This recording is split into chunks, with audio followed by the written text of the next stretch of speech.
Vayamos al tema, sin comparación, el anticristo. El texto de referencia nos lo da San Pablo en 2 del 1 al 5 de Segunda de Tesalonicenses. Dice así: pero con respecto a la venida de nuestro Señor Jesucristo y nuestra reunión con Él, os rogamos, hermanos, que no os dejéis mover fácilmente de vuestro modo de pensar, ni os conturbéis ni por espíritu, ni por palabra, ni por carta, como si fuera nuestra, en el sentido de que el día del Señor está cerca. Nadie os engañe en ninguna manera, porque no vendrá sin que antes venga la apostasía y se manifieste el hombre de pecado, el hijo de perdición, el cual se opone y se levanta contra todo lo que se llama Dios o es objeto de culto, tanto que se sienta en el templo de Dios como Dios, haciéndose pasar por Dios. ¿No os acordáis que cuando yo estaba todavía con vosotros os decía esto? Vamos a orar. Señor, gracias te damos en esta noche. Gracias, Padre Santo, Dios Todopoderoso, por esta oportunidad que nos regalas. Gracias por este tiempo, Señor, de poder hacer un alto en nuestra carrera y poder detenernos para escuchar de ti, de tu palabra, Señor. Y ayúdanos a compartir tus pensamientos, Señor, que emanan de tu escritura, para poder entender lo que vienen algunas cosas al final de los tiempos, Señor. Ayúdanos, asístenos. Y pedimos, Señor, que apeles a nuestra mente, a nuestro corazón y a nuestra voluntad, porque así te lo pedimos con gratitud, en tu santo nombre, Señor Jesucristo, diciéndote amén, amén y amén. Y antes de compartir, quería saber si hay algunas personas que nos visitan por primera vez, y si está usted aquí, por favor puede levantar su mano para saludarle a nombre de la iglesia. ¿Sí? ¿Hay alguien que está por primera vez? Puede levantar su mano para saludarle. ¿No? ¿Todos son de la familia? Ahí hay una persona. Dios le bendiga, gloria a Dios. ¿Alguien más? Sin temor alguno, que Jesús no duele. Amén. Dios le bendiga, Dios le bendiga, Dios le bendiga.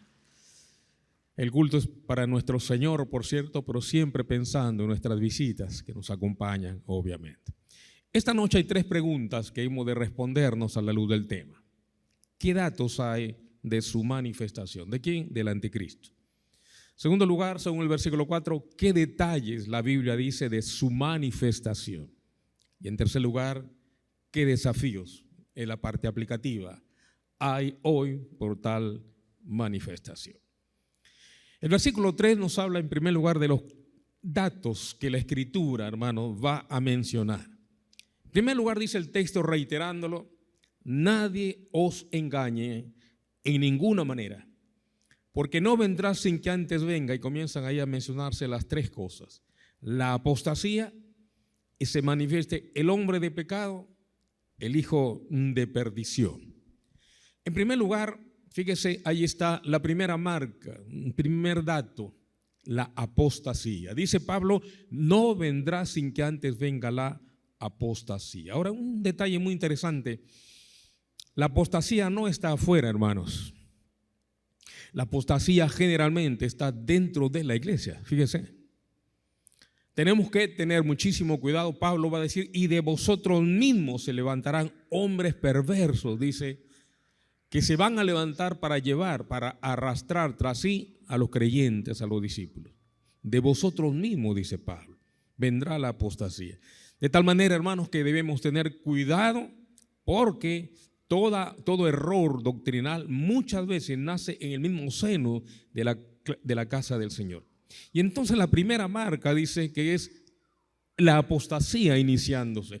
No vendrá, dice este personaje, sin que antes venga la apostasía. Y ya vemos, hermano, en diferentes partes del mundo, cómo grupos salen de la misma casa del Señor y abren otros grupos apostatando. Y apostatar es sencillamente negar lo que antes había creído, negar lo que antes había sido su confianza en el Señor. Número 1. Número 2, fíjese, hay un detalle ahí. Se hizo una encuesta en gente de iglesia, mire, por eso lo decía la apostasía eclesial. En gente de iglesia en América Latina, esta es una encuesta en América Latina, 56% rechaza el nacimiento virginal de Cristo, en gente de iglesia, hermano. El 54% rechaza la resurrección del Señor. El 71% rechaza que haya vida después de la muerte. Y lo más latente y preocupante, que el 98% de gente de iglesias, de algunas iglesias, hermano, rechaza que haya la segunda venida de Cristo. Porque hay otras posiciones hoy de que Cristo se está demorando mucho y por lo tanto ya han pasado más de 2000 años y Él no viene, Él no viene. Bueno, ahí está ese dato. En segundo lugar, Pablo habla también de algunos adjetivos que le da al personaje del anticristo. Y le va a mencionar por su carácter, dice, se manifestará el hombre de pecado. Y mire que no lo habla en plural, sino como hombre de pecado en singular. Alguien particular, alguien sui generis, que tiene dentro de sí todo el ámbito de lo que es la corrupción, el pecado, la pecaminosidad y todo lo que envuelve a un ser humano, que obviamente tiene una tercera característica. Dice, porque es el hijo de perdición. O sea, de tal manera es su actuar pecaminoso que su destino ya es perdición. No hay obviamente una opción de salvación. Pero otros textos van a mencionar otros adjetivos de este personaje. Fíjese, en primer lugar, le llama a la Biblia a través de Juan en su segunda carta, en primera carta 2, 16 al 22, hijitos, dice él, ya es el último tiempo y según vosotros oísteis, subrayado, que el anticristo viene. Por esto conocemos que es el último tiempo. Vaya sumando, anticristo. Otro adjetivo, bestia. 13:1 de Apocalipsis dice, me paré sobre la arena del mar y vi subir del mar una bestia que tenía 7 cabezas y 10 cuernos, ¿no? Ya esta descripción nos está hablando de una monstruosidad, obviamente. Sume 3. Le llama la Biblia en 7:8 de Daniel, cuerno pequeño. Mientras yo contemplaba los cuernos, he aquí que otro cuerno pequeño salía entre ellos, y este cuerno tenía ojos como de hombre y una boca que hablaba grandes cosas. Ese cuerno pequeño luego creció, como ustedes ven en la imagen, creció. Y obviamente es el crecimiento de esta comunidad, que es otro tema obviamente para hablar de la Comunidad Europea de Naciones, ¿no? Que al final de cuentas es el lugar de donde saldrá este personaje. En cuarto lugar, el mismo Daniel le da otro adjetivo, le llama desolador o devastador. Dice, después con la muchedumbre de las abominaciones vendrá el desolador hasta que, dice, venga la consumación. Desolador. Y finalmente, el mismo Daniel en 9:26 le llama el príncipe que ha de venir. Y el pueblo de un príncipe que ha de venir destruirá la ciudad y el santuario. Y de una manera analógica surgen ahí un abecedario de los 5 adjetivos. Mire, anticristo, bestia, cuerno pequeño, desolador, príncipe que ha de venir, ¿no? Hay más adjetivos, simplemente me refiero a esto que es tan básico y elemental. Pero llegamos a un paréntesis, y el paréntesis es con qué personajes históricos, como anoche le mencioné, se le relaciona a este personaje del anticristo. Fíjense, mis hermanos, estudiando este tema, hay algunas especulaciones y he sumado más de 40, así como hay más de 40 señales de la venida de Cristo, también hay más de 40 personajes en la historia humana a quien se le ha etiquetado el nombre del anticristo. Yo he resumido a 18 y abuelo de dron nomás les voy a mencionar, ¿sí? El primero, obviamente, es un personaje emblemático, Antíoco Epífanes. Vamos a hablar de él más luego. Pero así, a grosso modo, este personaje es el que sacrificó un cerdo en el templo de Dios. Y al sacrificar ese templo, hizo tomar caldo de cerdo a los muchachos judíos. Y el cerdo, ustedes saben, en Levítico 11 es un animal no comestible para el pueblo de Israel. No está dentro del menú comer cerdo, ¿no?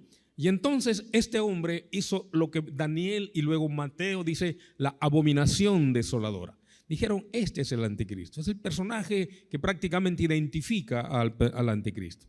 Avanza la historia y llegamos ya a los días del Imperio Romano y está allí Cayo Julio César Augusto Germánico, más conocido como Calígula. Esos son los 5 nombres que tiene Calígula. El apodo, bueno, es un apodo que él tiene porque dice la historia que las cáligas son como los toperoles que tienen los zapatos de los futbolistas, pero que es el zapato del militar para subir terreno escarpado y que tiene como unas puntas para clavarse, ¿no?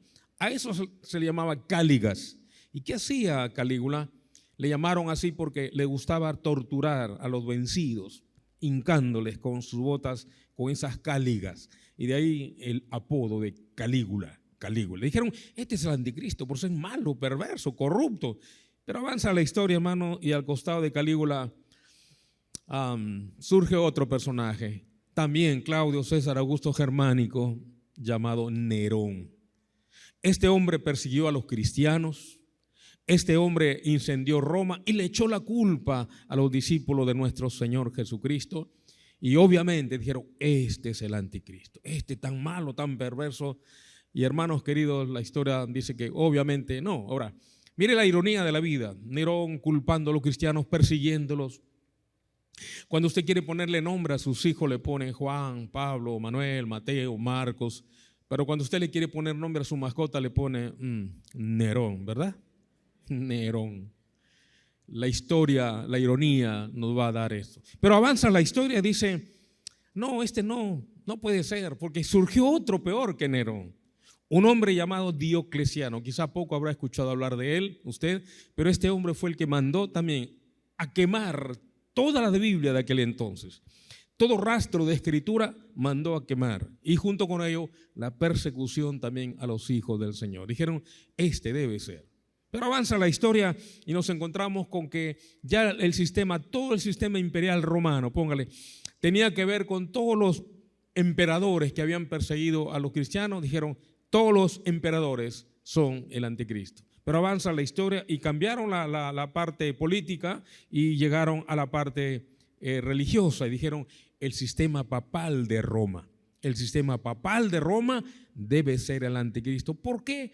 Porque de alguna manera hubo un nexo entre la política y la religión y también persiguieron a los cristianos en algún momento. Pero quiero hacer una aclaración.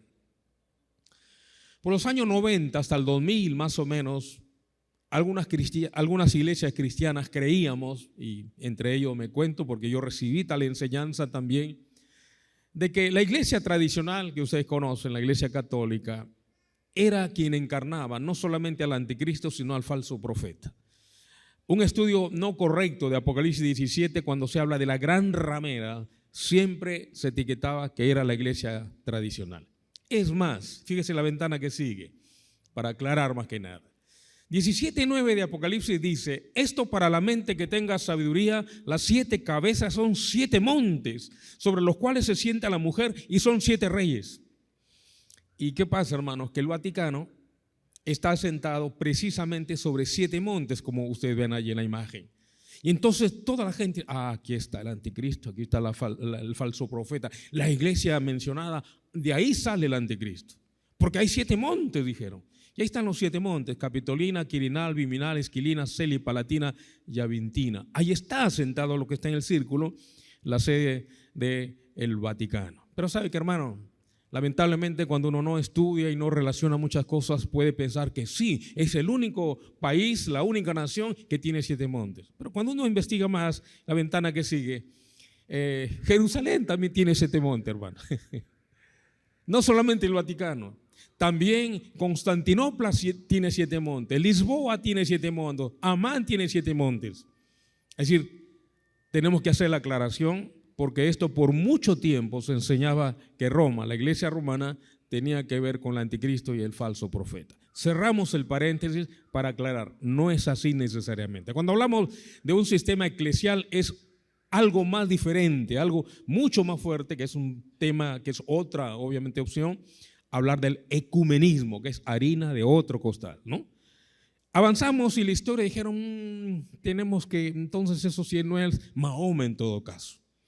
Porque este caballero fundador del maometismo y del musulmanismo, la historia dice que era malo, perverso, mandaba a asaltar las caravanas del Medio Oriente. Y no solo eso, tenía un harem de niñas Él era pedófilo, por si acaso, era pederasta, hermanos míos, ¿no? Y entonces dijeron, este debe ser, por los abusos, la explotación, el engaño que hace. Pero al avanzar la historia, ya por el siglo XVIII, surge un personaje llamado Napoleón Bonaparte, tan pequeño como él era, pero conquistó gran parte de Europa, Asia, África, hermanos.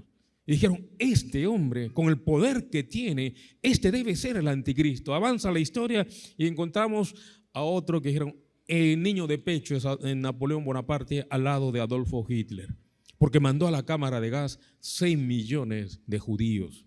Este es malo, creo que no hay alguien más que lo pueda superar, decían los entendidos en aquel entonces. Pero sucedió que surgió otro peor, Benito Mussolini, llamado el Duque, que también era un emperador, un duque, un mandatario muy malo, muy perverso, muy tirano en la historia. Y dijeron, parece que este es. Y avanza la historia ya en el siglo XIX o siglo XX.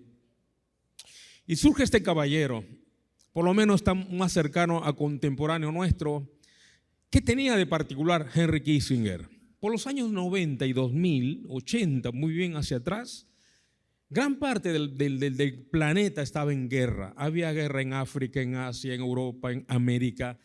Y donde iba él, ponía la paz. Había conflictos en África, iba él y se llamaba el secretario de Estado. Y entonces iba a África y ponía la paz. En Asia había conflictos, iba y ponía la paz. Y es más, fíjese hermano, nosotros en ese tiempo, por los años 1979, íbamos a entrar en conflicto con el país del sur.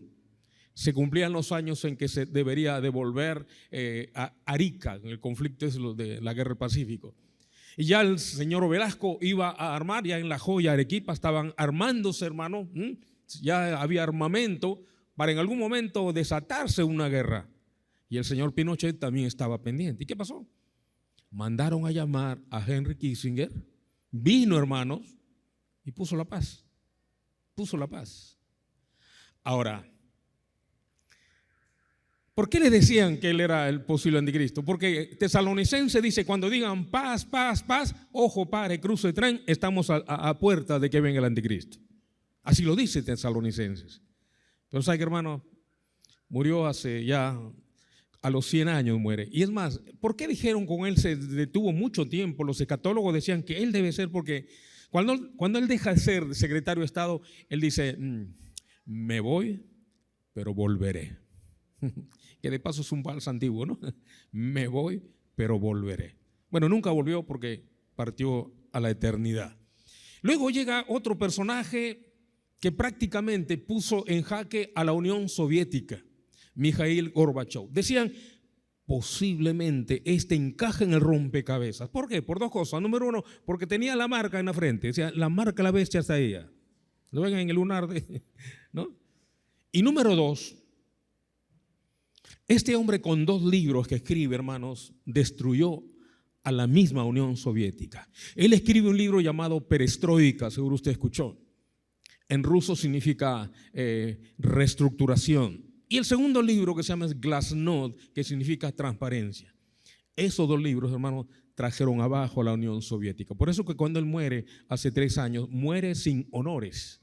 Todo mandatario que muere, hermano, va con honores del país. Él muere sin honores, porque por él la Unión Soviética se vino abajo. Entonces los entendidos, los escatólogos decían, si con 2 libros nomás pudo destruir todo un imperio como era la Unión Soviética, este hombre puede ser. Avanza la historia y encontramos con el carnicero de Bagdad, así le llamaron a Saddam Hussein, que invadió de Irak a Irán, lo destruyó prácticamente en algún momento y dijeron, este desalmado puede ser. Por gusto no le pusieron el carnicero de Bagdad. Pero avanzamos y llegamos a muy cerquita acá, con un par de aviones destruyó lo que significa, hermanos, gran parte, ¿no es cierto? Puso en jaque a todo el mundo con las 2 torres que destruyó, con un par de aviones, hermanos, que invadieron allí. Dijeron, este debe ser, no hay duda que este es el anticristo. Pero avanza la historia y ya llegamos al ámbito religioso y surgió este caballero, hermanos, que en gran parte de América Latina comenzó a marcar a sus seguidores. Es más, acá en Lima, muy cerca de una de nuestras iglesias, tenía una iglesia, hermano. Y él vino a Perú y los que fueron al aeropuerto, todos fueron marcados con la frente y la mano con el 666. Y dijeron, este puede ser, porque él se catalogaba como el representante de Cristo. Avanza la historia y dijeron, él murió, no creo que sea él. Y algunos le atribuyeron al rey emérito Juan Carlos. ¿Por qué se llama emérito? Porque ya dejó el poder, pero sigue vivo. Dejó el poder. Él es descendiente de una de las tribus de Israel. Y comenzó a cometer algunas cosas. Dijeron, de repente este es. Pero como él capituló y dejó su gobierno, le entregó al hijo. Y con el hijo se cumplen algunas cosas un poco sintomáticas y anecdóticas. Mire, le entrega el gobierno al rey Felipe VI. Y Felipe tiene seis letras. 6 en Romanos, 6 la palabra España tiene, ahí está el 666, él es el anticristo. Así lo catalogaron, hermanos, y así está catalogado porque sigue vivo. Y la última referencia es el príncipe William de Inglaterra. Ellos también descienden, la reina de Inglaterra desciende también de una de las tribus de Israel, y bueno, dijeron ellos. ¿Por qué? Porque él dijo algo, miren la ventana que sigue. Necesitamos, dice el príncipe William, que las mejores mentes del mundo se centren en arreglar este planeta, no en buscar otro lugar para vivir. ¿Qué había pasado? Que en las Naciones Unidas, tome nota, hermano, lo dijeron en las Naciones Unidas, no lo dijeron en un bar de mala muerte por ahí, no. En las Naciones Unidas dijeron, el mundo está en caos, el mundo está en bancarrota, alguien tiene que venir a poner paz y orden, sea Dios o sea el diablo, bienvenido sea. Miren, hermano, allá en la meca de la diplomacia, hermano, de los protocolos, como en las Naciones Unidas, dijeron eso. No lo dijeron en la calle un par de borrachitos, no. El mundo está en caos, el mundo está en bancarrota. Alguien tiene que venir, poner paz y orden, sea Dios o sea el diablo, bienvenido sea. O sea, fíjense, y agarrándose de esa expresión, el príncipe William dice eso. Y en paralelo con esa expresión salió hace poco la siguiente noticia. Teólogo prueba que William es el anticristo y Trump la bestia. Como digo, hermanos, especulación y especulación. Obviamente, la última, ya en marzo de este año, salió el personaje del que les hablé ayer, el señor Armando Alducín, marzo del 25, hace 3 meses, 4 meses. Él dijo que en abril invadiría el anticristo en la tierra, hermanos. Y le decía anoche, hermanos, él tiene muchos seguidores en el interior del país. Acabo de estar en Huánuco, hermanos, la semana pasada.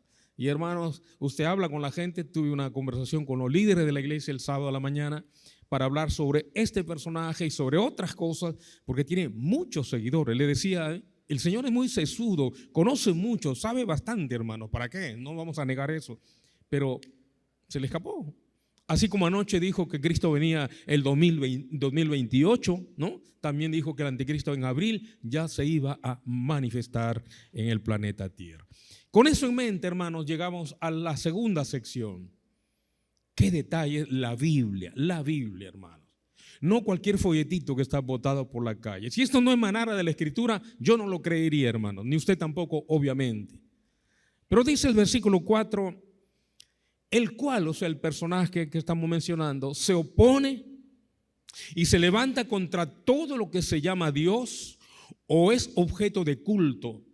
Se siente en el templo de Dios como Dios.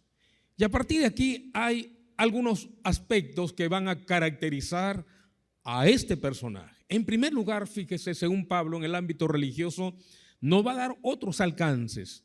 Dice la ventana que sigue que será un adversario, obviamente de Cristo y de todo lo que tiene que ver con la fe. Se opone. Por lo tanto, es un adversario de todo aquello que tiene que ver con la fe cristiana, con la palabra iglesia, con la palabra Biblia o con todo aquello que tiene que ver con espiritualidad sana. Se opone a todo ello, hermano. En segundo lugar, también será rebelde. Se levanta contra todo lo que se llama Dios. O sea, no tolera que se mencione el nombre de Dios, de Cristo, el Espíritu Santo, la iglesia. No va a tolerar y se va a rebelar obstinadamente, hermano, contra todo aquello que tiene que ver con las cosas divinas, las cosas espirituales. En tercer lugar, será un usurpador. Dice que se sienta en el templo de Dios como Dios. Mire, se opone a las cosas que tienen que ver con Dios, se opone a todo aquello que tiene que ver con la adoración a Dios, pero él va a usurpar y sí, él va a ser considerado y a la vez que le consideren como si fuera una deidad. Y aquí viene el paréntesis del caso de Antíoco Epífanes que habíamos hablado hace un instante. El Señor Jesús toma como referencia lo que aconteció allí en el libro de Daniel, lo que hizo este caballero. Dice: cuando veáis en el lugar santo la abominación desoladora que habló el profeta Daniel, y dice, el que lea entienda. ¿Y qué es? El sacrificio de un cerdo en el templo de Jerusalén. El templo de Jerusalén es el que está abajo, en la parte inferior. Eso era el templo antiguo que fue destruido por los romanos, por Vespasiano y Tito, los dos generales romanos. Hoy, en lugar de del templo, arriba en la parte superior, en el mismo lugar está esa mezquita. La mezquita de los musulmanes, más conocido como la mezquita de Omar. Dice más Daniel: y tropas profanarán el santuario y la fortaleza, dice, y quitarán el continuo sacrificio y pondrán la abominación desoladora. ¿Qué está hablando acá? Mañana creo que vamos a hablar de eso. Por decir, ya el anticristo aceptó que Israel construya su templo, de eso hablamos anoche, que construya su templo, le permite, pero a la mitad de los 3 años y medio, a los 7 años, a los 3 años y medio, corta y rompe el pacto con Israel y hace la abominación. No se sabe qué es lo que va a hacer. La mayoría piensa que puede hacer lo mismo que hizo Antíoco Epífanes, sacrificar un cerdo allí en el templo, ahora está arriba, que ya ha sido reconstruido, hermanos. En su momento ese templo ya ha sido reconstruido. Los entendidos, mire, ese templo para construirse duró 84 años. Empezó el 64 antes de Cristo y se terminó el 20 después de Cristo. Y sabe, los entendidos dicen que con las técnicas de la construcción de hoy, ¿saben cuánto tiempo lo construirían? En 6 meses, hermano. En 6 meses. Y esto no es ajeno, hermano. Yo veo en Lima, hermanos, que hoy hacen la zanja y en 3 meses ya están los rascacielos. Ahora ya podemos ver rascacielos en Lima, hermano. Edificios de 30 pisos, hermano. Con las técnicas de la construcción, a 3 turnos, por decir. Bueno, eso es lo que dicen los entendidos. ¿Ve? Llegamos ahora, ya no solamente Pablo nos dice, ahora Daniel va a compartir algunas otras características. Dice que será un blasfemo porque hablará palabras contra el Altísimo. Ya ahora son expresiones de alto voltaje, de grueso calibre contra Dios. No va a tener reparo alguno para poder expresarse de esa manera. En segundo lugar, va a ser un personaje endiosado. Dice Daniel aún, y el rey, tome nota lo que está en blanco, y el rey se ensoberbecerá y se engrandecerá sobre todo Dios, no respetará a Dios alguno, porque sobre todo otra vez se engrandecerá. Mire todas estas cosas que tienen que ver con este personaje. Ahora, ahí he puesto este nombre, seguro que se le va a raspar la garganta al leer. Mahmud Ahmadinejad. ¿Puede leer? Mahmud Ahmadinejad. A ver. Ese caballero fue la primera autoridad de Irán hasta años atrás. Él mandó que en la constitución de Irán, archi ultra hiper plus enemigo de Israel, colocara un artículo que dijera que Irán debe prometer sepultar en el mar Mediterráneo al pueblo de Israel. Está en la constitución de Irán, hermanos. Y este caballero es un archi ultra hiper enemigo del pueblo de Israel. Avanzamos. Será un apóstata, sí. Dice que del Dios de sus padres no hará caso. Ahora aquí este texto, esta primera parte de este versículo 37 de 11 de Daniel, nos da un alcance para corroborar de lo que otros escatólogos están diciendo, que posiblemente el anticristo pueda venir de una de las tribus de Israel. Porque dice del Dios de sus padres. ¿Qué padres? Los patriarcas. Y entonces algunos han escarbado más, y entre ellos quien habla, y uno se percata que de los 12 hijos de Jacob, uno de ellos ya no aparece en la lista última de Apocalipsis. En casa lea, por favor, que uno de los hijos de Jacob se llamaba Dan. Y cuando uno revisa el nombre de los 144,000 que se han de levantar al final de los tiempos, según Apocalipsis, usted revisa la lista y ya no está Dan. Lo reemplaza uno de los hijos de José llamado Manasés. Y entonces algunos dicen que posiblemente el anticristo pueda venir de la tribu de Dan por una particularidad. Esto tiene que usted revisarlo también en casa leyendo el primer libro del Reyes hasta el segundo libro de Reyes, ¿no? Los 2 libros de Reyes, léalo completo.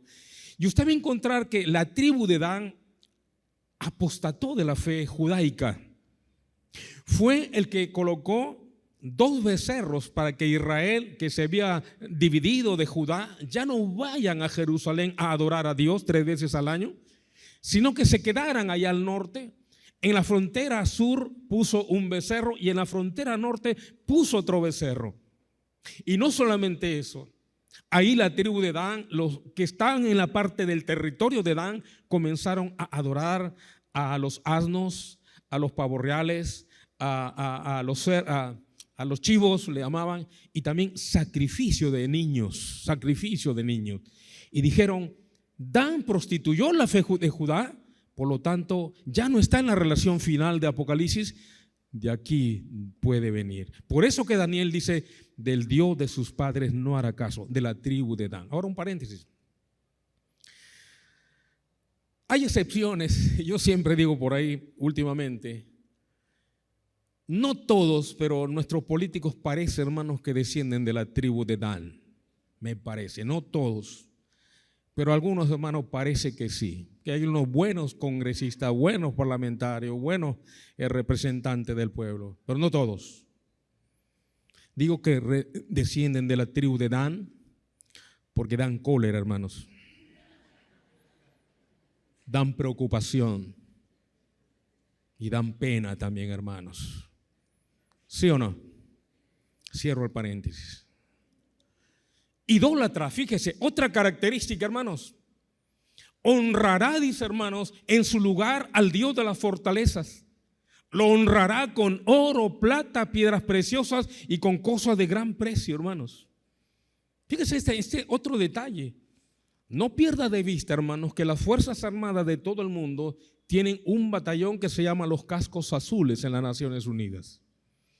Todos los países anexados a la ONU derivan un grupo de soldados para defender a diferentes países en conflicto. Se llaman los Cascos Azules. Pero al final de los tiempos, hermanos, los Cascos Azules serán multitud, hermanos, que estarán las Fuerzas Armadas de todo el planeta en manos del anticristo, como vimos anoche también. Algo más. Llegamos al ámbito moral y fíjese cómo Daniel nos sigue dando algunos datos que son la característica no solamente de un personaje, sino de gran parte del mundo, de gran parte de los seres humanos hoy, que como dicen por ahí, de tal palo, tal astilla. ¿En qué sentido? En el ámbito del relativismo. Dice Daniel, y echó por tierra la verdad e hizo cuanto quiso.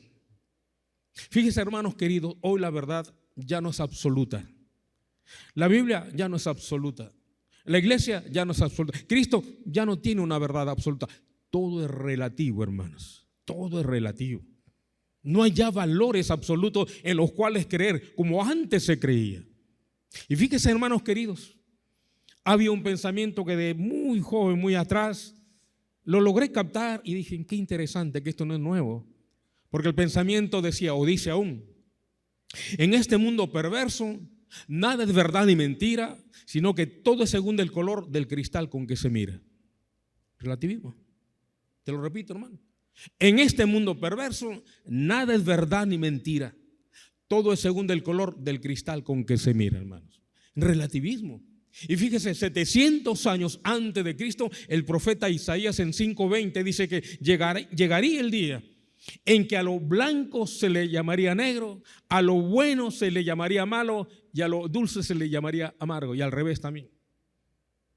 Estaríamos en esa condición, cuando a lo bueno se le llama malo y a lo malo se le llama bueno. Es que ya no hay valores absolutos. Hoy vivimos en un relativismo y el padre de todo eso es obviamente el anticristo. En segundo lugar, también otra característica que nos da Daniel, dice que será un ocultista. Dice que se levantará un rey altivo de rostro y entendido en enigmas. Ahí la palabra enigma tiene que ver con todo lo que tiene que ver con el ocultismo, la hechicería, la magia, las misas negras. Todo aquello que hoy está otra vez resucitando, hermanos. No hay deportista, no hay político, no hay funcionario, no hay empresario que no tenga antes que consultar a un tipo de esto. Ahora se llama parapsicólogo, pero no es sino, hermanos, la misma etiqueta, la misma vestimenta con otra etiqueta nomás, hermanos míos. El ocultismo resucitando otra vez. Pero también otra vez será farsante. Dice, con su sagacidad hará prosperar el engaño en su mano. Y esto es común hoy, hermano, el dolo, el fraude, la falsedad, la corrupción, todo está, hermanos, cotidianamente. Ya uno ya no quiere ver noticias porque es pan diario, hermano. El engaño, la farsa, el dolo, el fraude, la corrupción debajo de la mesa, hermanos. Todo lo que hay hoy. Estamos batiendo récord en nuestro país, hermanos. No hay país que tenga 5 o 6 presidentes mirando el sol a rayitas, hermano, encarcelados por corrupción. Le decía al pastor hace un rato, tengo un abuelo muy sabio, ya no está aquí en esta tierra, pero de niño el abuelo era, a la justa terminó su primaria, hermano, a la justa terminó su primaria. Pero era un hombre muy sabio, no tenía mucho acá en la cabeza, pero tenía mucho en el corazón. Me decía, hijo, puedes meter la pata, pero no la mano. Y yo le digo, abuelo, ¿qué significa eso? Te puedes equivocar, pero no puedes robar, me dijo. Fíjese. Y desde niño, hermano, el abuelo nos enseñó. Le digo, y él completó la idea y me dijo, hijo, es que ser corrupto sale muy caro y ser honesto no cuesta nada. Hermano. Ser corrupto sale muy caro y ser honesto no cuesta nada. Puedes dormir tranquilo, sin esperar que te toquen la puerta a la madrugada o te violenten, hermano, con lo que hacen ahora y te saquen, hermano, en pijama. No. La corrupción, hermanos, como nunca antes en el mundo. Y la cuarta característica, lo pongo en condicional, ¿en virtud de qué?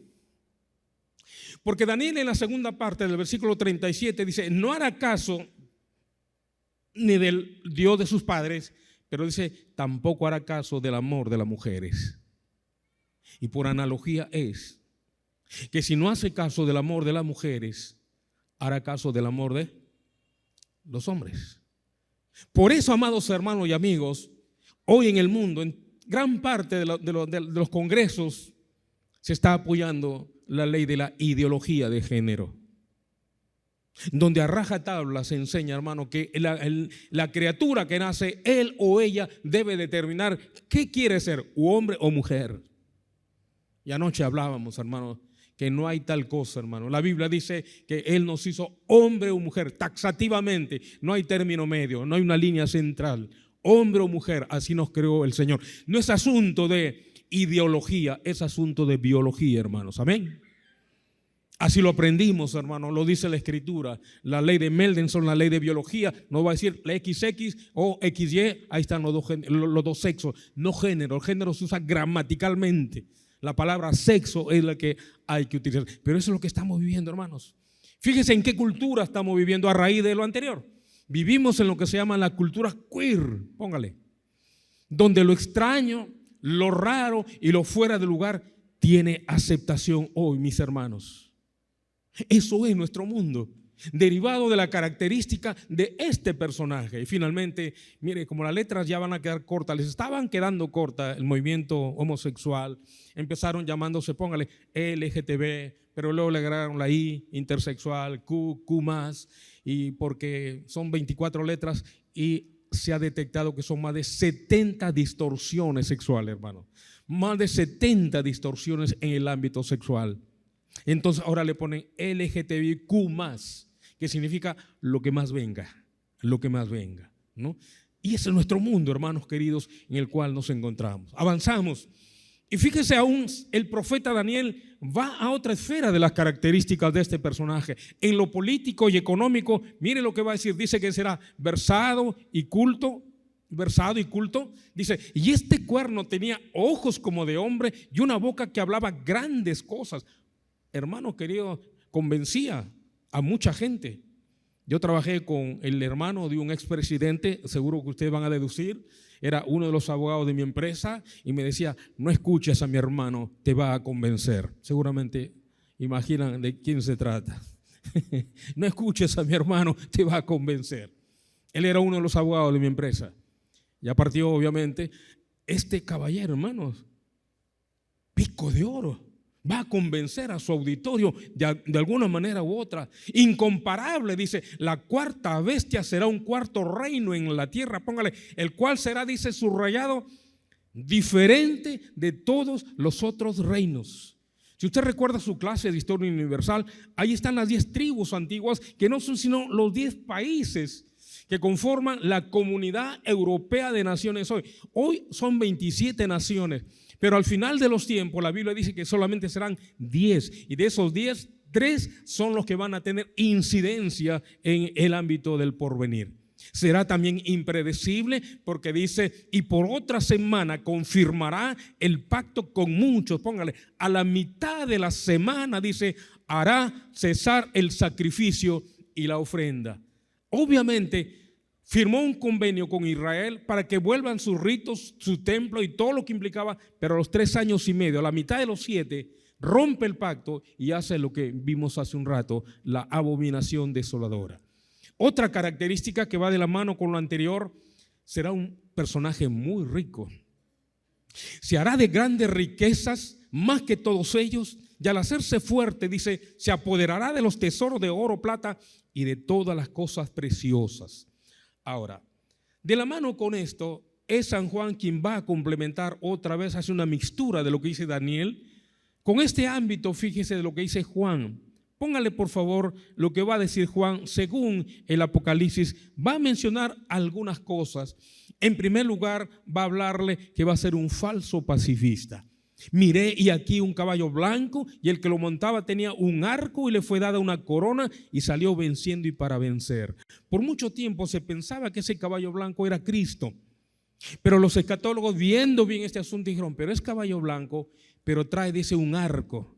Y el arco era un arma de belicista, un armamento para combatir. Dijeron, un ratito, no es Cristo, es más bien el anticristo viniendo en un caballo blanco como un falso pacifista. Y cuando uno lee el capítulo 6 completo, se da cuenta que es precisamente no Cristo, sino el anticristo falsamente con un caballo blanco. Y aquí viene esta parte, hermanos, que quiero vuestra atención.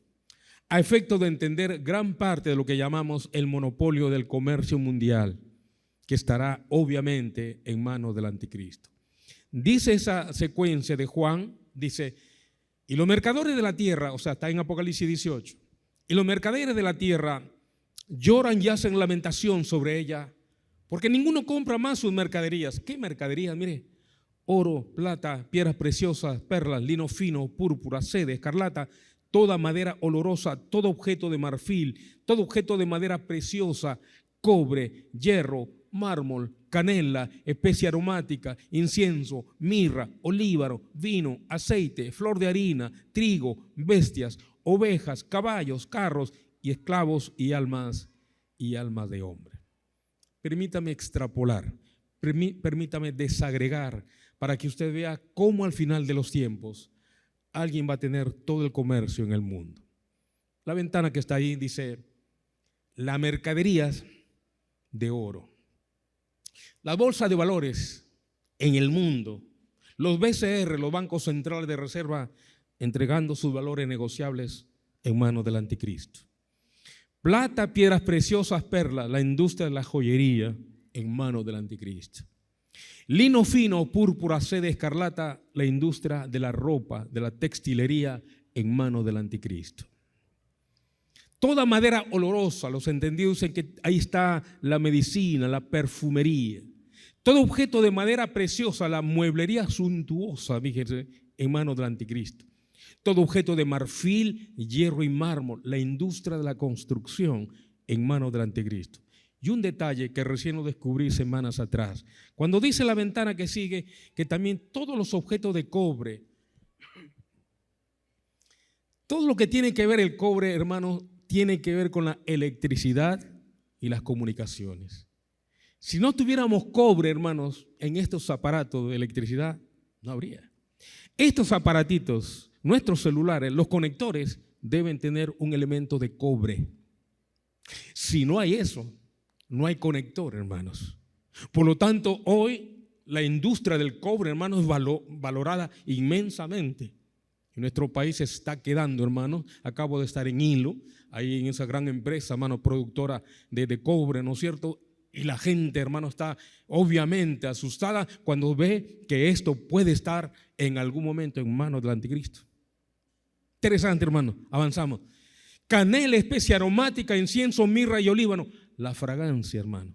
La industria de la perfumería en manos del anticristo. El vino, la industria del alcohol en manos del anticristo. Aceite, flor de harina, trigo, la industria de los alimentos en manos del anticristo.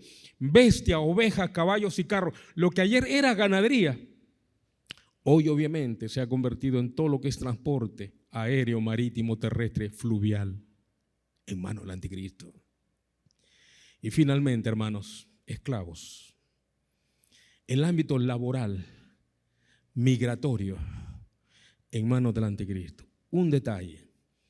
Tan fuerte es el ámbito laboral migratorio en el mundo que las mismas Naciones Unidas ha tenido que crear un organismo mundial que se llama Organismo Mundial Migratorio, la OMM, Organismo Mundial de la Migración. Porque es tan alto esto, hermanos, que en los 5 continentes, en particular de África y Europa, hay esta situación de migración. Yo trabajé algunos años en los Estados Unidos con los hindú. ¿Me logró escuchar bien? Con los hindú, con los indocumentados. Es muy triste, hermanos, trabajar con gente indocumentada. He trabajado, hermanos, con gente hondureña, mexicanas, bolivianos, peruanos, chilenos, salvadoreños, costarricenses. He sido paño de lágrimas de toda esa gente por algunos años. Viví un tiempo en los Estados Unidos y alterné mi ministerio pastoral con un trabajo secular. Yo pinté mansiones de estreno, hermanos, que solamente había visto en películas, en revistas. Tuve un jefe cristiano polaco que contrataba a indocumentados, pero no para pagarle menos, sino para hablarles del Señor, hermanos. Parte de mi trabajo era en los breaks hablar del Señor, en los refrigerios hablarle del Señor a la gente indocumentada. Y sabe qué, hermanos, de pronto me vi coordinando una escuela bíblica donde la mayoría de estudiantes eran indocumentados, mis hermanos. Usted sabe que la gente no va a buscar a Dios a los Estados Unidos. No, va a buscar trabajo, va a buscar dinero, va a buscar aquello que significa para los suyos. Pero al encontrarse sin trabajo, sin dinero, sin documentos, sin el idioma y obviamente, sin lo más importante, sin su familia, el sueño americano se convierte en pesadilla americana, hermanos, en pesadilla americana. ¿Cuántas veces mi consejería era en el carro, en la calle, ahí, hermanos, llorando aquellos aquí en mi hombro, porque su sueño se le había convertido en pesadilla, hermanos? Claro, uno dice, se fue a Estados Unidos. Sí, hermano, pero allá son 2, 3 trabajos para poder llegar por lo menos a la meta y enviar la remesa a la familia. Usted no imagina lo que hace un profesional allá cuando su título no es convalidado, hermanos. Hace lo que no haría acá. Corta gras, limpia oficinas, limpia baños, lava platos, cuida niños o cuida ancianos también. Obviamente, hermanos míos, este ámbito migratorio será muy fuerte todavía al final de los tiempos. La palabra esclavitud nada tiene que ver con la imagen que está ahí, que antiguamente se decía. Está con la imagen central, la gente que migra. Y finalmente, hermano, alma de hombres, la religión en manos del anticristo también. Todo lo que tiene que ver con espiritualidad en manos del anticristo. ¿Y sabe cuál es la comparsa? Obviamente el falso profeta, que va a ser el partner del anticristo en ese ámbito. Eso entonces nos lleva a la tercera secuencia. Todo esto nos habla de lo que Juan en 13, 16, 18 de Apocalipsis dice: y hacía que a todos se les pusiese una marca en la mano derecha o en la frente, y que ninguno pudiese comprar ni vender, y su número es 666. ¿Se da cuenta? Todas las áreas de bienes y servicios, industria y comercio, en las manos de este caballero, hermano.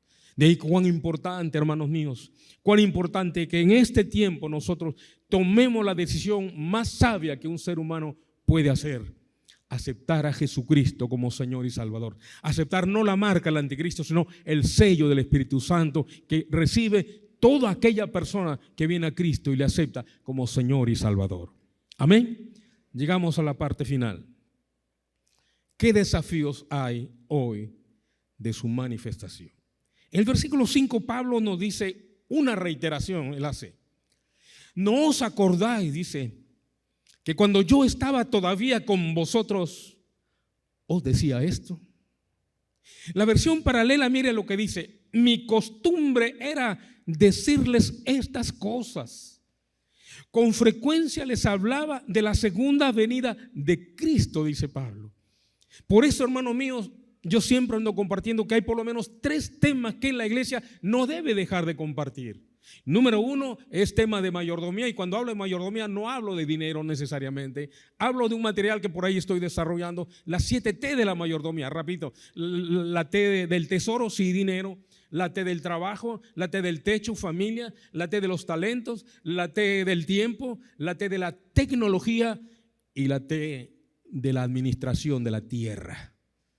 Ese tema, hermano, no debe pasar en una iglesia que debe conocer temas de mayordomía de alguna manera u otra. El segundo tema de familia, hermano.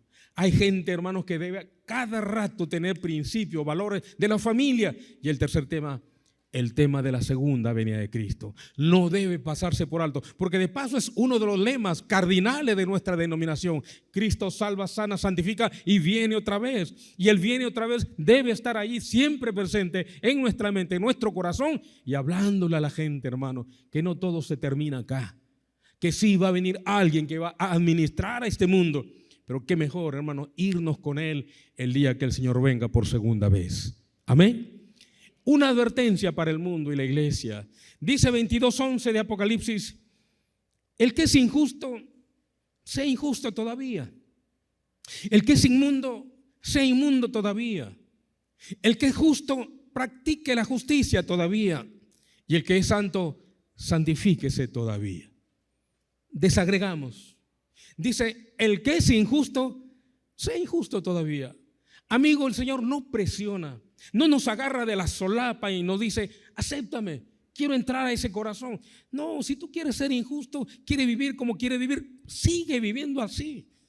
Dios no obliga nada a nadie. En segundo lugar, dice también un detalle más: y el que es inmundo, sea inmundo todavía. ¿Te gusta la juerga, la disco, el alcohol, la droga, el tabaco, el narcotráfico? Sigue, tranquilo. Dios no presiona nada a nadie, no nos pone una pistola para venir a Él. No. Si sigues queriendo ser así, sigue. Pero también dice el Señor: y el que es justo, practique la justicia todavía. Pero pastor, al perverso, al malo le va bien. Mire, yo estoy siendo justo. Mira lo que me pasa. Mira lo que estoy viviendo, pastor. El que es justo, practique la justicia todavía.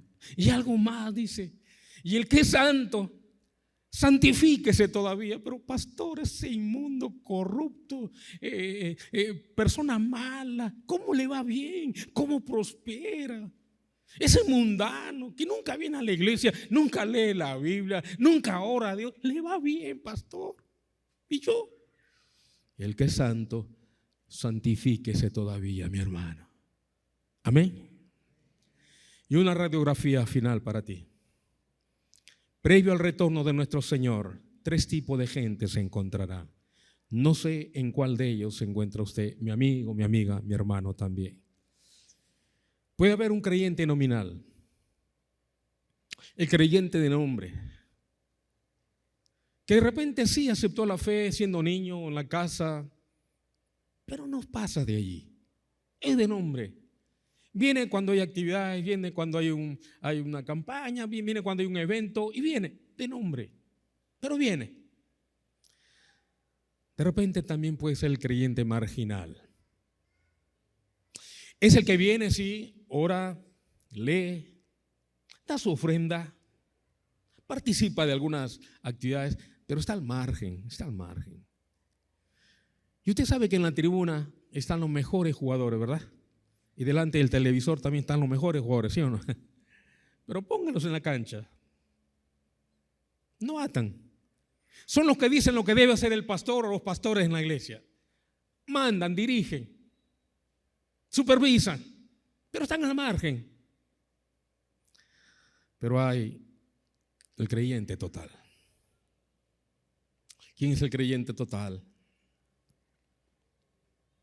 Es que en las duras y en las maduras está con el Señor.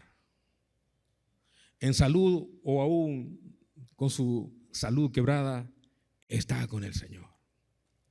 Lee, ora, viene a la casa del Señor y está comprometido.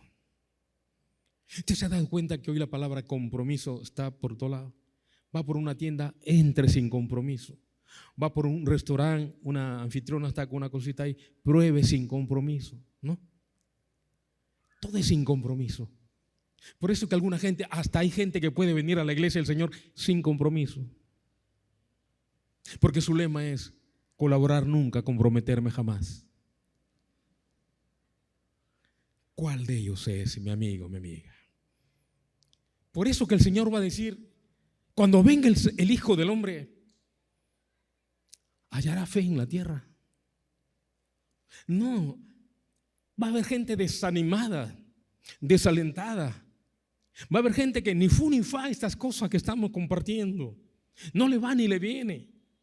¿Hallará fe en la tierra?, dice el Señor. Y como está la imagen, no, posiblemente no. Pero hay una retribución para usted y para mí. He aquí yo vengo pronto, dice el Señor. Y mi galardón conmigo. ¿Para qué? Dice, para recompensar a cada uno según sea su obra.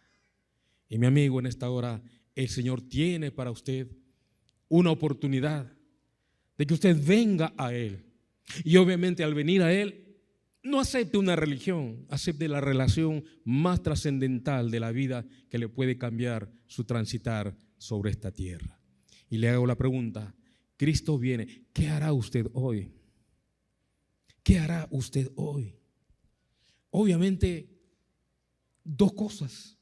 O acepta la salvación con Cristo y se va con Él, o acepta la perdición con el anticristo, póngale, y se queda con Él.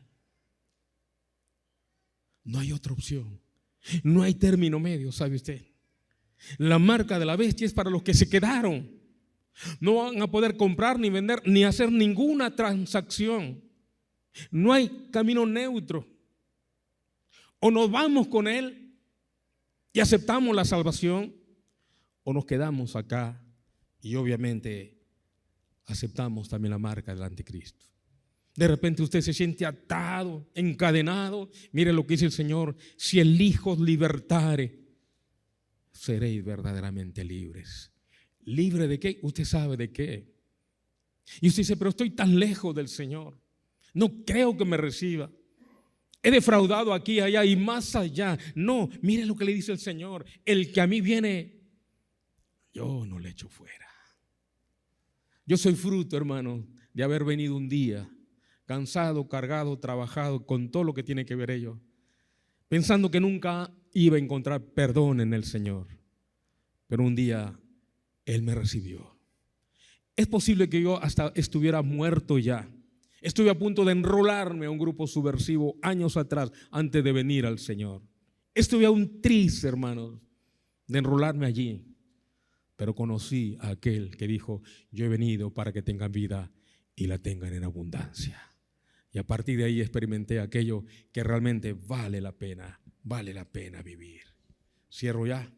Si todo esto lo encontrara, hermanos, en cualquier folleto, no lo creería. Dice: el cielo y la tierra pasarán, pero mis palabras, la palabra de Él, no pasarán.